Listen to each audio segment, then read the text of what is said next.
فين الحكمة لما ربك يعطيك الحياة ثم يطلب منك بتودد إنك تبيعها له؟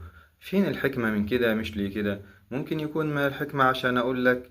قال الله جل في علاه في أحداث قصة يوسف عليه السلام المثيرة: وقال نسوة في المدينة امرأة العزيز تراود فتاها عن نفسه قد شغفها حبا إنا لنراها في ضلال مبين فلما سمعت بمكرهن أرسلت إليهن وأعتدت لهن متكئا وآتت كل واحدة منهن سكينا وقالت اخرج عليهن فلما رأينه أكبرنه وقطعن أيديهن وقلن حاش لله ما هذا بشرا إن هذا إلا ملك كريم قالت فذلكن الذي لمتنني فيه ولقد راودته عن نفسه فاستعصم ولئن لم يفعل ما آمره ليسجنن وليكون من الصاغرين.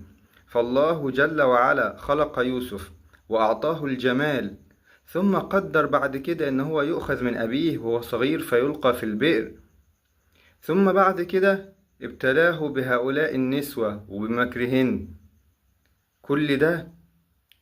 وبعدين ويوسف لم يفعل شيئا. وبعد كده ماذا فعل أو ماذا قال العبد الكريم النبي الصالح يوسف؟ قال رب السجن أحب إلي مما يدعونني إليه وإلا تصرف عني كيدهن أصب إليهن وأكن من الجاهلين فاستجاب له ربه فصرف عنه كيدهن إنه هو السميع العليم ثم بدا لهم من بعد ما رأوا الآيات على براءته لا يسجننه حتى حين.